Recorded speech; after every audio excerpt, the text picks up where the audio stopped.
him. I want to watch the news. Are you making headway at least? This is the news.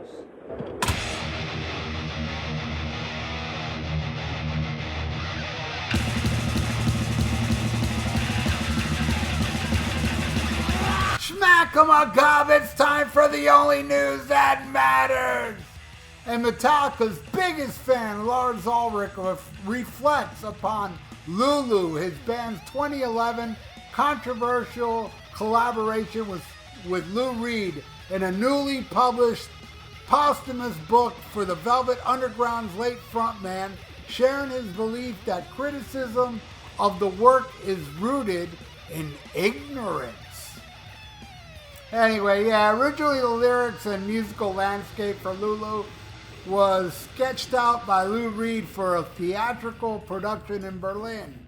After Lou performed with Metallica at the Rock and Roll Hall of Shame concert in New York in 2009, they all knew they wanted to make more music together.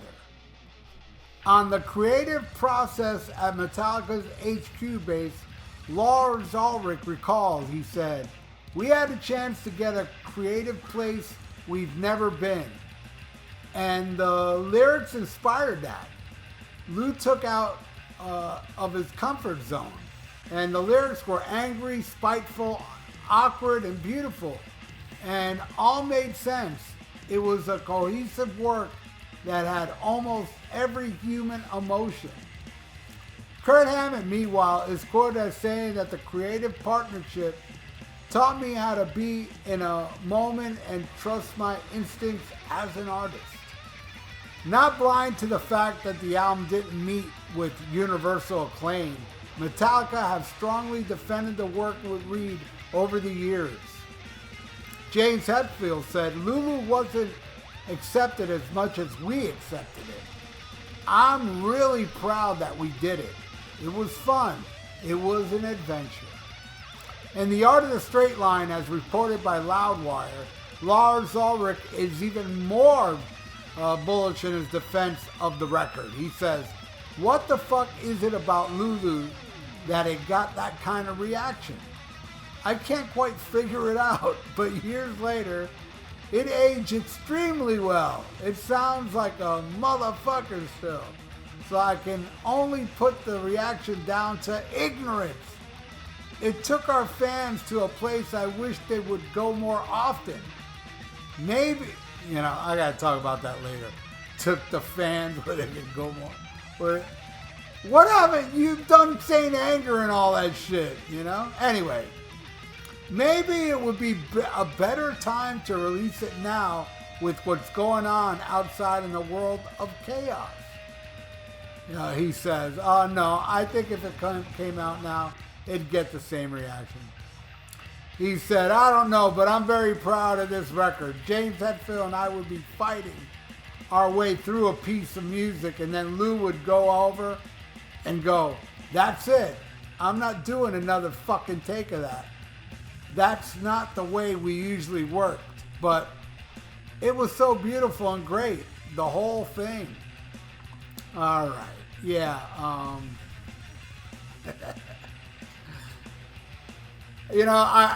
I never heard the album till really recently. I may have heard a song or two when it was first released.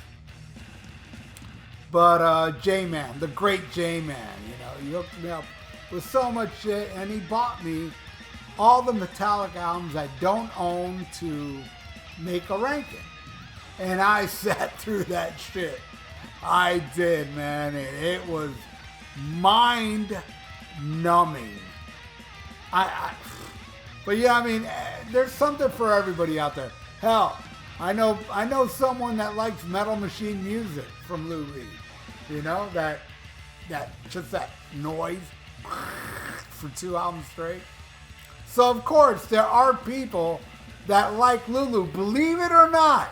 I know you think bullshit. Nobody likes that shit. Well, maybe they're lying. I don't know. But I've got comments because when I did the ranking for the Metallica albums, Lulu's at the very bottom. There were people leaving comments that some liked it and some even loved it, and some were like, "Yeah, I like 2 or 3 songs." I just, man, was that fucking annoying. to listen to. Lou Reed, hey man, more power to you. I like the guy. I never got it.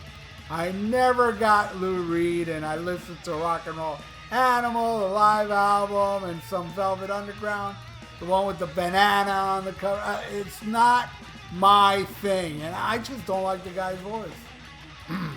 So, him joining Metallica, a band that really hasn't done anything I like since 1986. And what album, what was this, 2009, 2010, whatever it was. When it came out, it was just, to me, it was like the same old, same old. Another Metallica release I don't like. I didn't go so crazy like everybody else. Oh, it's so terrible.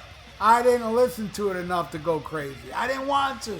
I know a lot of you love to bash on Metallica and would sit through all of Lulu just to bash on it. Well, I sat through it, and my God, man.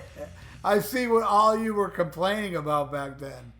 But at the same time, it was like, yeah, whatever, man. Saint Anger, Load, Reload, all that stuff, man. It was just, it's not the Metallica I grew up on. To me, it's up to Master of Puppets. But I did like Hardwired. But everything else, whatever, so. And it also, I mean, to me, it just shows how rich Metallica is. How they got this, I don't know, man. This artsy shit, man. Let's get Lou Reed and be avant-garde and shit like that. Hey, that's their thing. And you see them, I don't know if they're lying, but they're very proud of the record. So Metallica's always been a band that really they don't give a fuck what anybody thinks.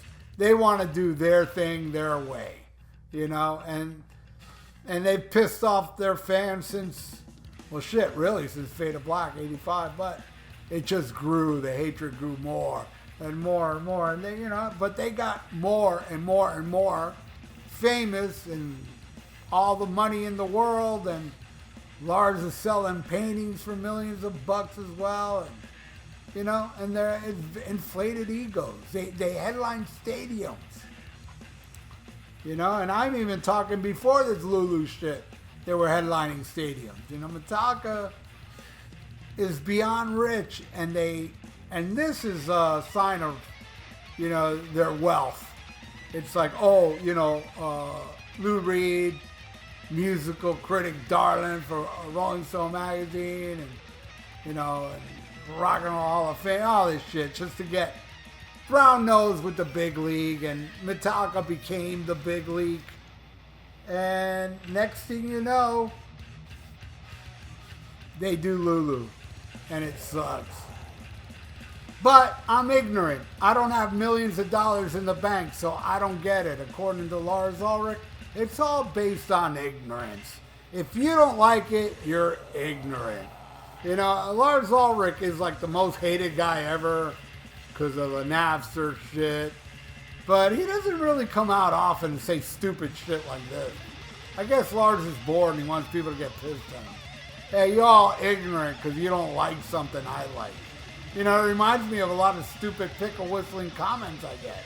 Oh, you don't like what I like, or you hate you like what I hate. And, they all think that, they know what's right or wrong for me. And that's what Lars Ulrich is telling you all. Those of you that don't like Lulu, you're ignorant. There you go, Lars Ulrich. You finally did something extremely douchey in the press. But yeah, but this, I know this is going to go, not a lot of people talking about it because people love to fuck with Lars because of his playing and because of Napster and, all that shit. To me, it's really just this. This is the only thing Lars Ulrich has said to me that's extremely douchey. Well, I'm sure I've forgotten a few things, but this is more douchey than Napster. Hell, I agreed with him. He was right. Lars was right about Napster, you know? But that's my opinion. I know some of you will say Lars was wrong about Napster. And that's cool and all. If I ever met you, I'd pat you in the head. I really would. Anyway, so what do you all think? Leave it in the comments below. Are you ignorant? Or are you one of these smart, fancy, schmancy, avant-garde music lovers that you get it? That you are not ignorant like myself and everybody else out there that hates the fuck out of Lulu. It sucks. Yes, it sucks more than a vacuum cleaner convention. But what do you all think? Leave it in the comments below. And thank you for watching The Only News That Matters. Please subscribe to my channel if you haven't. And ring that little notification bell. And like the video. It's good for the YouTube algorithms. So stay frosty. Listen up, Black Sabbath. And smack 'em a cob. Farewell and adieu to you fair Spanish ladies. Farewell and adieu, you ladies of Spain. For we've received orders for to sail back to Boston. And so never more shall we see you again.